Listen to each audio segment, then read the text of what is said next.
Kelajakda dunyo 2 marta yadroviy urushga duchor bo'ladi. Bu esa uning katta qismini radioaktiv cho'lga aylantiradi. Qaydadir kimsasiz chiqindi maydonida niqob kiygan Deydi kichkina ozodlik haykalchasini topadi. G'alati kiyimlar kiygan bir odam uni yiqitib, haykalchasini tortib oladi. Va bu hech narsaga arzimaydi deydi. Javoban Deydi qurol chiqaradi. Inson unga yashillar qurolga ega bo'lishga haqli emas deydi. Biroq baribir peshonasidan darcha ochiladi. Qorong'u xonada stulga bog'langan Sam Hell uni so'roq qilayotgan kishining qizi bilan yotganini inkor qiladi. Kapitan Devlin uning boshiga shisha bilan uradi va yana o'lim bilan tahdidladi. Medtex hamshiralari Patton va Spangle to'xtatib qolishadi. Ular Semni vaqtinchalik hukumat mulki sifatida olib ketishadi. Patton Semning kuchli hosildorlik salohiyatini oshkor qiladi va uning jinoyatchi emasligini aytadi. Patton Devlinga endi uni chegara patrulga ko'chirishlarini aytadi. Devlin g'azabda Semni urmoqchi bo'ladi, ammo Spangle uni to'xtatadi. Sharmanda bo'lgan kapitan Spangleni haqorat qiladi va Sem Medtex himoyasidan chiqsa, uni topib o'ldirishni aytadi. Keyin Medtex shtab-kvartirasida Sem farzand ko'paytirishga doir targ'ibot materiallarini kuzatadi. Patton uning unumdorligidan hayratga tushadi. Unga mustahkamlangan maxsus kamar ESR taqadi. Patton unga Medtexning topshirig'ini bajarishi o'ziga afv etilishini taklif qiladi. Ya'ni cho'llarda kezib, unumdor ayollarni homilador qilish evaziga. Spangle Semga shartnomani imzolattiradi va uni qo'lini yechishadi. Patton aytishicha, yadroviy urush erkaklarning 68% yo'q qilgandan so'ng mamlakatlar harbiylar safini ko'paytirish uchun raqobatga kirishgan. ESR bu hukumatga tegishli bo'lgan qismi bo'lib, faqat Medtex xodimlari unga kirish huquqiga ega. Sem bu qurilmaga norozilik bildiradi, ammo Patton u hukumatga qarashli bo'lgani sababli u himoyalanish shartligini aytadi.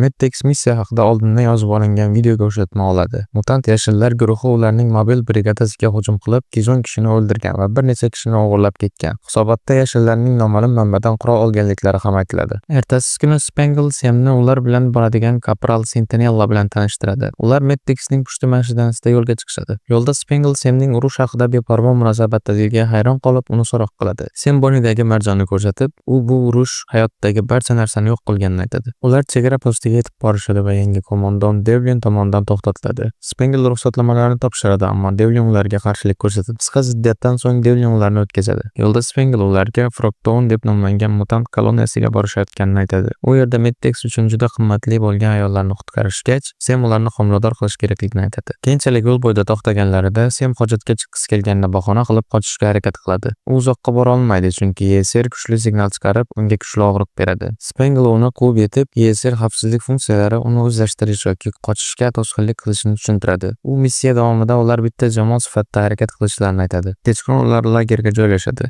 Sem uxlamoqchi bo'layotganda Spangle o'z chodiridan jozibali ichki kiyimda chiqadi. U Semga yaqinlashadi, ammo u uni rad qiladi. So'ng Sem rozi bo'lgach, Spangle ESRni elektron zarbasini faollashtiradi. Sem bu salkash holatdan jahli chiqadi. Spangle uzr so'rab, uni shunday holatda saqlash uning vazifasi ekanligini tushuntiradi. Ular bir-biriga kinoya bilan ayblashadi va Spangle jahl qilib chodirdan chiqib ketadi. Sentinella bu voqeani kulib kuzatadi. O'sha kecha Sentinella Semning yoniga keladi va uning serhozirligi haqida mish-mishlarni tasdiqlamoqchi bo'ladi. Spangle ularni ko'rib qoladi va Semga yana elektr zarba berish bilan tahdid qiladi. Ertasi kuni ular cho'l bo'ylab harakat qilishda davom etishadi va nihoyat mutantlar rezervatsiyasiga kirishadi. Kechqurun Spangle o'g'irlangan ayollarni qanday chiqarib olish rejasini tushuntiradi. Lekin Sem bu xavfga borishni rad etadi. Spangle unga imzolangan shartnomani eslatadi. Sem shartnomani g'azabdan mashinadan tashlab yuboradi. Ayollar uni yo'l chetida qoldirib ketishadi. ESR yana signal bera boshlaydi va Sem orqalaridan yuguradi. Ancha vaqt o'tgach, Spangle va Sentinella kechki lagerni qurib bo'lishgan bo'ladi. Sem esa holdan to'ygan holda yetib keladi. Spanglening harakat sensori yaqinlikdagi harakatni aniqlaydi va ular tezda quvib borishadi. Ular axiyri bir ayolni ushlashadi. U iflos yirtiq kiyimdagi yosh qiz bo'lib chiqadi. Lagerga qaytgach, Spangle test orqali ayolning unumdor ekanligini aniqlaydi. Spangle unga tinchlantiruvchi beradi va Semga homilador qilish uchun tayyorlanishni buyuradi. Sem bu yovvoyi hududda bu ishni qilish xavfli ekanligini aytadi va Spangle unga ilhom kerakligini anglaydi.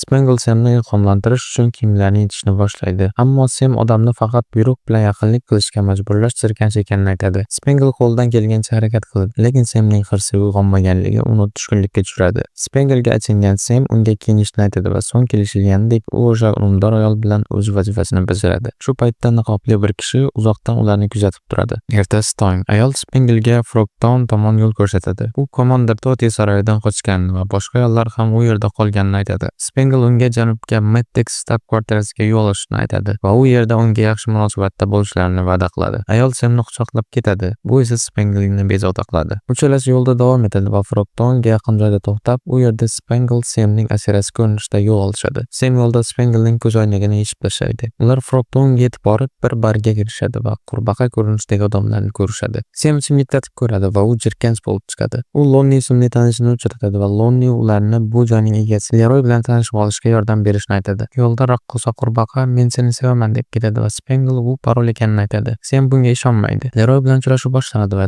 Lonni Semga buqa komandir Tottining ishonchli xizmatkori insonlarni yomon ko'rishni aytadi. Leroy insonlarning yashillarga nisbatan nafratini aytadi va Sem uni gaplarini tasdiqlaydi. Leroy va Sem Spanglening qiymati ustida savdolashishadi. Leroy Spanglening raqs tushishini so'ramoqchi bo'lganda, buqa kelib Spangleni tortib olib ketadi. Sem o'zini tanishtiradi, ammo buqa Frogtownda xususiy savdolarga ruxsat yo'qligi sababli Leroy bilan bitimni bekor qiladi. Ular janjallashishadi va oxir-oqibat buqa Semni hushidan keltirib, Leroy salonni yopadi va Spangleni olib ketadi. Semga raqs tushayotgan yashil mutant Arabella yordam beradi va uni hushiga keltiradi. Spangle Tottining saroyiga olib ketilganini va u Tottining mulkiga aylanishini aytadi. Semning yumshoq tabiatidan ilhomlangan Arabella unga yaqinlashishga urinadi, lekin Sem uni rad etadi. Bu orada buqa ikki yashil soqchini chaqirib, Spangleni bevosita Totti huzuriga olib borishni buyuradi. So'ng u niqob kiygan kishini chaqirib, Semni aniqlashga yordam berishni aytadi. Sem Arabelladan qochishga urinadi, lekin Yeser yana signal bera boshlaydi. Bu Spangle masofadan uzoqlashayotganini bildiradi. Arabella Semni 43-tunnelga olib ketishga harakat qiladi. Sem esa o'sha joyga o'zi yetib boradi. Yeser signallari to'xtaydi. Bu esa Spangle yaqinligini anglatadi. Uran koniga olib boruvchi tunnelda Spangle komandir Totti huzuriga taqdim etiladi. Totti niqobli inson Count Saddamni chaqirib, u bilan sirli bitim tuzadi. Sem bu jarayonni yashirin tarzda kuzatadi, lekin turgan balkonda yiqilib tushadi va Saddamning qutilaridan biriga yiqiladi. Ularning ichida qurollar borligi oshkor bo'ladi. Totti soqchilariga Semni ushlashni buyuradi. Arabella boshqa bir joydan bu voqeani kuzatadi va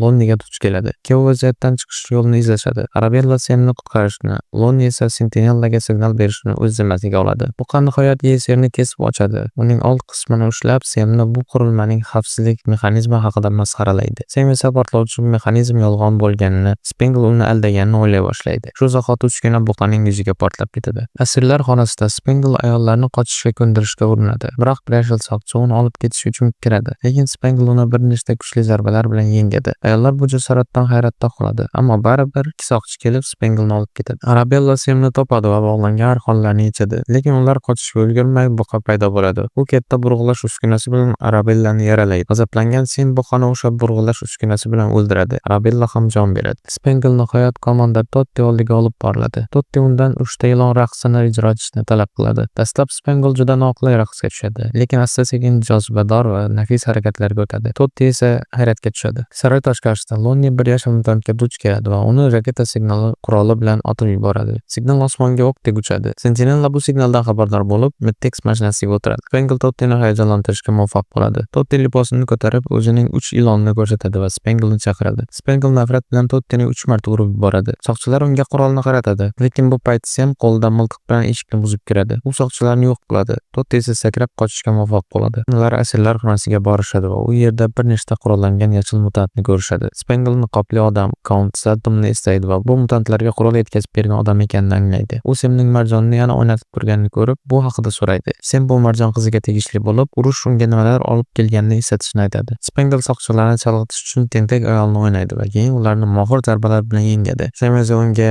"Men kerakman o'zi" deb hazil qiladi. Spangle eshikni tepib ochadi va hayratga tushgan ayollarni ozod qiladi. Sentinella Totti saroyiga yetib kelib, o'zining yengil pulemyotini soqchilarga qaratadi. Soqchilar yerga yotib olishadi. U mashina signalini chalayotganda Sem va boshqalar unga tomon yuguradi. Totti o'zining soqchilari bilan ularni to'xtatishga urinadi, lekin Lonni raketa signallarini otib, mutantlarni chalg'itadi. Guruh Medtex mashinasiga chiqadi. Sem Lonnini qutqarib, uni o'zi bilan olib ketadi. Sentinel orqadagi bir necha yashil mutantlarga qarata o'q yog'diradi va ular Totti saroyidan uzoqlashishadi. Totti g'azabda soqchilarga odamlarni to'xtatishni buyuradi. Tottining guruhi uzoqdan ularni ta'qib qilish uchun ulkan minomyotli transport vositasini tayyorlaydi. Cho'l bo'ylab harakatlanayotganda ayollardan biri Lonni boshidan og'ir jarohat olganini payqaydi. Sem unga yordam berishga urinadi, lekin Lonni jon beradi. Spangle ulardan quvuvchilarni toshloq hudud orqali yo'qotishga urinadi, lekin portlash ularni to'xtatishga majbur qiladi. Shu paytda Count Saddam niqobda qo'lda raketa otar qurol qurol bilan ularning oldidan chiqadi va ularga mashinadan tushishni buyuradi. Saddam niqobini yechadi va u Devlin bo'lib chiqadi. U dunyo ayollar tomonidan boshqarilayotganidan nafratlanishini tan oladi va yashillarga qurol evaziga uran yetkazib berayotganini oshkor qiladi. U yadroviy qurol yasab, Matrixni yo'q qilishni rejalashtirayotganini aytadi. So'ng u Spangle'ga qurolni to'g'rilaydi. Ayollardan biri Samga o'z qilichini beradi va uni Devlinga uloqtiradi. Devlin pastga qulab tushadi.